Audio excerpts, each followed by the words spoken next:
Ayun po, walang tulog. Na si Des. Wala po kami mga tulog.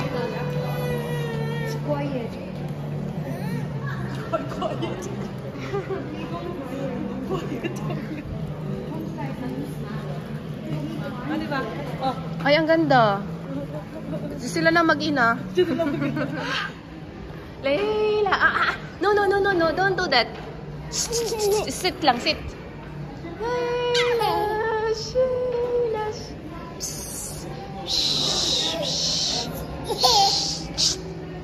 Sige. Leila.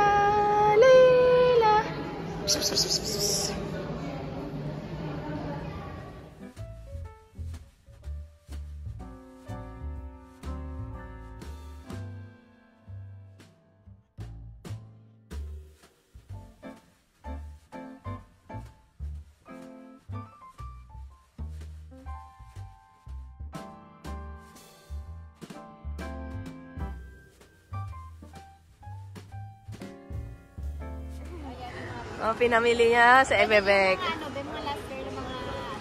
Parang ang liit naman yan, Besh. Yan. Magkano? 99.99. Oh, mahal. 100. Ito mga tiyanak namin. Oh, red. Ang ganda na itong red. Kinolek na po niya lahat ng kulay.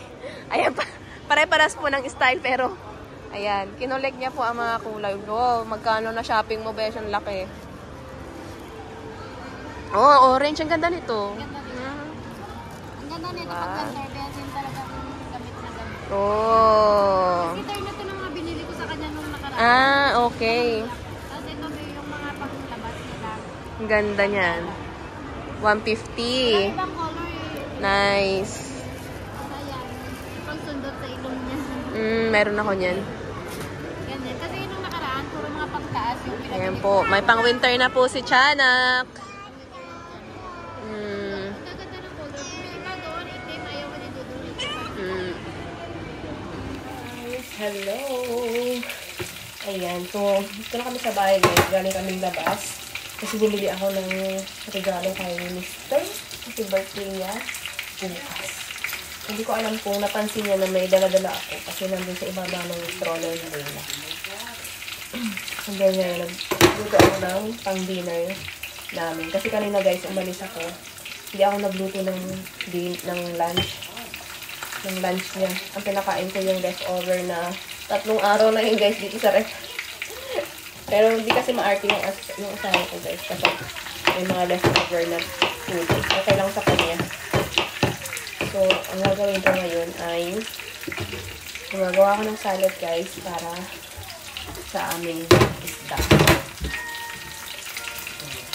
Si Leila, hindi naman siya. Nasa ano naman siya. Nasa ano yung nanonood ko. Eh, yung salad natin. Kasi ito yung fish natin. Parang ano yan siya, guys, tilapia sa Pilipinas. Pero iba yan. Iba sa tilapia. So, nag-aalas 7 na dito, guys. And, buti na lang si Leila hindi umiiyak so nakakapagluto ako. Dahil si asawa ay meron pa siyang meeting. So, tamang-tama lang yung pagluluto natin, guys, ng ating dinner. And, ino-surprise natin sa mamaya sa kanya regard kung ano reaction niya. Tingnan natin. Anyway, and then yun, gumala lang kami tapos di ako ng balag, guys, sa labas. Kasi, gano'n lang naman, wala naman kung ginawa. Mag-bowling sana kami, kaya lang walang sarado yung bowling doon sa mall na yun. So, hindi natuloy. And now, kaya, guys, ay nag-ikot-ikot lang doon. Wala naman nabili. Hanggang sa tingin-tingin lang.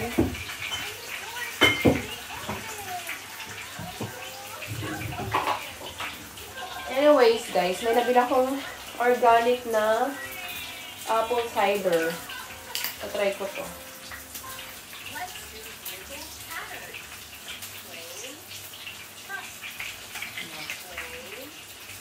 Masarap kasi ito sa salad, guys. Super organic na. Sarap. Ayan guys. Ikukwento lang ako sa inyo guys. Kanina dun sa train. Super duper may maarte yung babae guys na hinahawakan lang nila yung bag niya. Tapos yung bag niya guys, kulay puti. Eh, yung bag naman yan, super dumi. Tapos parang guess yung bag niya. Pero hindi naman original. Bata yun, yung mga siguro nasa 20 yun guys. Parang 25, 26, ganyan. Tapos hinahawakan ni Layla yung bag niya. Iniiwas-iwas niya yung bag ng ganyan. Kasi usually kasi dito yung mga Turkish guys na pag mga bata, parang ano sila sa mga bata guys. Pero first time ko talaga kanina na na yung nilalaro ni Layla, yung sinahawakan lang yung bag niya. Parang may gintong siya din sa bag niya. Ayaw yung ipahawak kay Layla. Tapos talagang tinignan niya na masama si Layla guys na gumano siya talaga gumano siya din kay Layla. Kaya iniwas ko si Layla guys. Tapos siya nung lumayo din siya. Diba? Ang arte-arte ng bata na yun. Kasama ko si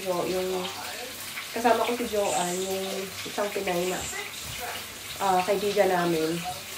Sabi niya, feeling maganda naman yung batang yun. Sabi niya, hindi naman maganda. Tapos mukhang hindi naman original yung damit. Kasi sa dami naman pang lalait na ginawa doon. Ay, nako.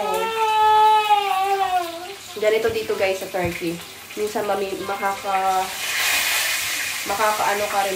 ka ng mga ganyan, mga klaseng tao dito sa Turkey. Hindi porky mga bait sila. Pero may mga topak din. Para may mga something din ba sila.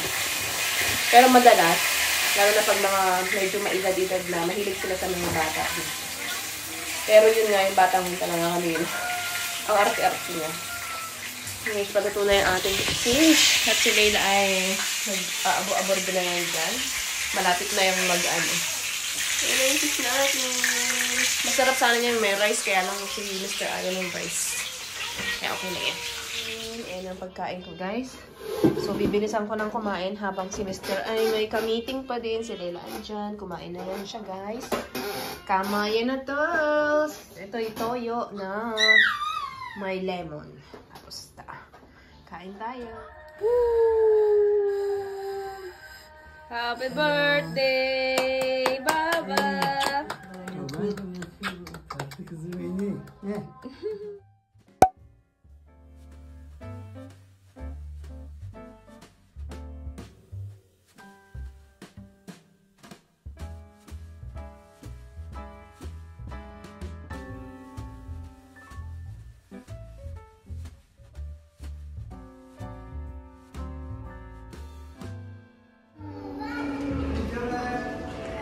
Dito kami ngayon sa park ng mga baby. Libre lang po yan. So, usual kami na naman ulit magkasama kasi ang magkaklase ang mga Junakis. Ayan. So, actually wala ito sa plan pero kasi nga pinaparayas kami ng asawa kapag ganito may trabaho siya. Kaya napunta kami dito sa mall. Libre lang kasi dito guys, kaya maganda ditong mall na to. So may malapit kasi sa amin, walang ganito. May libre naman dun, kaya lang open area, mainit, tapos pang malakihan siya. So dito, mas safe dito kasi may ganito. Madumi pala to. So ang ganda pala dito ng mag-vlog o ang liwanag. May ilaw. Ayan si Chana! Kaya mo siya. Kaya niya umakyat.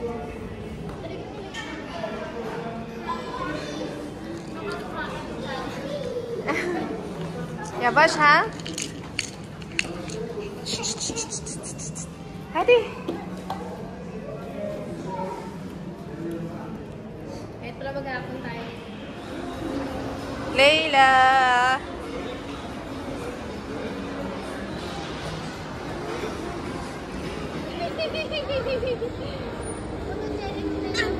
Ha? Oo.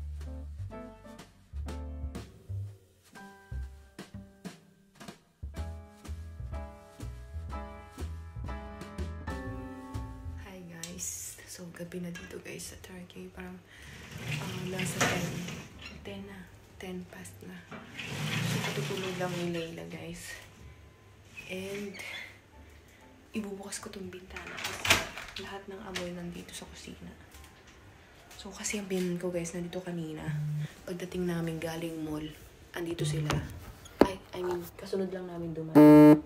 So, kapag yung biyanan ko guys, pumunta dito, lahat, ang ingay ng cellphone ko, lahat ay sarado ang bintana namin. So, ayan. So, kanina, after namin na nagpunta ng mall, so, sobrang tagal, ilang araw na naman hindi tayo nakapag-vlog, and this time nakapag-vlog naman tayo ng konti-konti. And then, yung parang vlog ko previously, ay idadagdag ko na lang dito sa ating vlog, no? Kasi para medyo mahaba-haba. So, today guys ay, yun nga, after nung malling namin kanina, hanggang alas 7 kami sa mall. Kasi sabi ni Mr. Wong daw kami muna umuwi kasi may meeting siya. So, hindi siya makakapokus kapag may maingay sa paligid niya. So, ayun, 7 na kami umuwi ni Layla. And then, pagdating namin, nandito na yung mga... Pagdating namin, guys, kasunod namin yung biyanan ko dumating dito. Kasi galing sila ng Yaloba. Medyo malayo-layo dito sa Istanbul, guys. 2 hours away dito sa Istanbul. And yun na nga, guys. Kasi nga, di ba, maglilipat ng bahay yung kapatid ng asawa ko doon. And doon din siya nakahanap ng bagong trabaho. Kasi nag-resign siya doon sa una niyang work ng 10 years na siya nagtatrabaho doon. So, nag-resign na siya, guys. Kasi, mababa yung pasweldo doon sa previous na company niya. So, naglipat na siya ng company. So, ngayon naman is okay naman yung kanyang sweldo dyan sa bago niyang company. So, it's, past 10 na.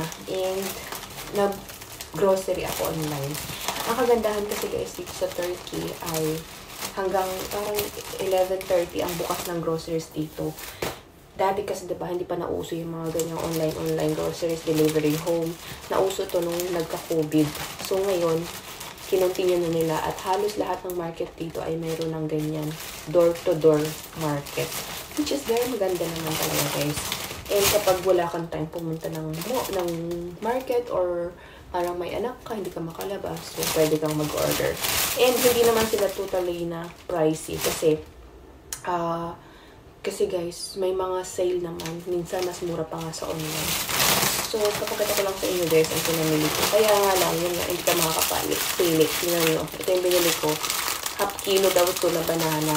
And ang halaga nito ay 27. And kasi wala akong banana guys. And ang pa-breakfast ko kay Layla ay banana. And then, this one is 1.7 kilo. So, kaya ako bumili nito guys kasi bukas ay wala akong ipapakain sa asawa ko. So, kailangan ko yan. Tapos ito, butter. Naubusan kasi ako ng butter. Wala ng butter. And ang price nito, kung makikita ko, mas mura pa dyan sa online kaysa sa market talaga. And then, yes, chips. Akin tong chips. And then, ito kay Mr. Addict siya dito, guys. Napakamahal nito, 50 lira o 46 lira ang isa nito. Pero, natsambahan ko ngayon, sale siya. Naging 30 na lang. Sale siya ng 16 lira. And, bumili na ako ng tatlo. Ayan. So, ayan. Addict dito si Mr. sa chips na yan. Kanya lang lahat yan, guys. Minsan kumakain ako, pero minsan hindi. Sprinkles na salt and vinegar. And guys, piling-pili kasi yung mga market na mayroon yan. Kaya, dyan lang ako bumibili sa online. Dahil sila lang ang mayroon. Kasi sa iba talaga, wala kang mabibili. And ito, favorite ko tong chips na to. Kasi, siya, assorted na chips. And then, mayroon siyang plus 20% na laman. So, tunog na tunog po yung cellphone ko. Kasi cellphone ang ginagamit kong pang-vlog. At ang daming nagme-message sa atin. And guys, gumawa ako ng yogurt after na dumating kami nung makarating ako kasi sa biyanan may daladalang milk galing ng probinsya. And matik yan guys kapag nanggaling siya ng probinsya. May daladala laging milk na gagawin ng yogurt. Kasi sabi niya, kumain daw ako ng maraming yogurt para daw sa aking bone. Kasi humina daw yung aking calcium, ganyan-ganyan. Pero ako naman kasi mahilig talaga ako sa gatas. Alam niya yan. Tsaka sa yogurt. So, hindi kami nawalan dito ng yogurt sa bahay. And pasensya na kayo guys kasi mahina yung boses ko dahil nakatulog si baby. Kahapon din kasi birthday ni Mr. And bumili lang ako ng gift sa kanya and nagustuhan naman niya yung gift niya. And then, bumili lang din ako ng cake. Hindi na ako nakapag-vlog guys kasi nga hindi ko siya mabitbit dahil ang dami kong bitbit. So guys, galing pala kami ng ABM ng shopping mall today. And si Layla ay nakatulog from 6 until 7:30. 7:30 na guys. Hindi ko alam kung paano ito matutulog. Tapos kagabi guys, wala pala akong tulog. Ayan siya. Tingnan nyo guys ha. Itong nabili ko na to, nasa 80 lira lang siya, guys. Ang ganda niya, ang quality nito. Ganda ng 100% cotton. Nabili ko to sa Joker. And naka-sale siya. Parang nasa 170 plus yung isa. Pero nabili ko lang siya na 77. Yun. 77. Tapos bumili ako ng jacket, guys. Kasi 'di ba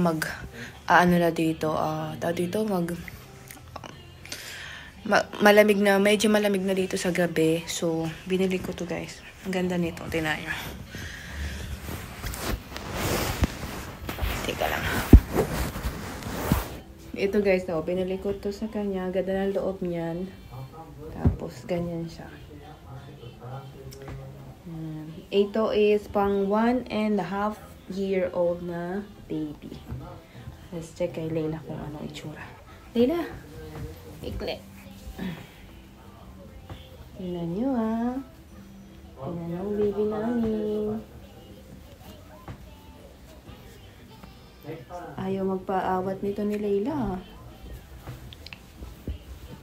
Ayan. Ayan guys, yung nabili ko. Ang ganda oh. Ay, lamig-lamig naman. Ay, ang lamig-lamig. Ang lamig-lamig. Hindi pa yan nalabhan mamaya. Hindi ko pa nalabhan yan, guys. Ayan. Yan. Ayan lang naman yung nabili namin, guys, ni Layla. Sa kanya lang, nabili ko. Ganda niya. Layla.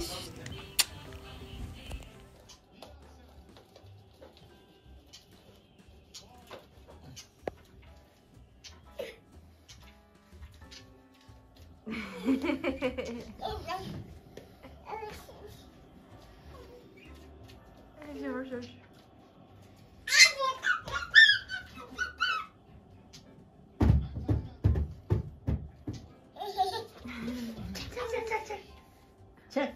Check. Ayun.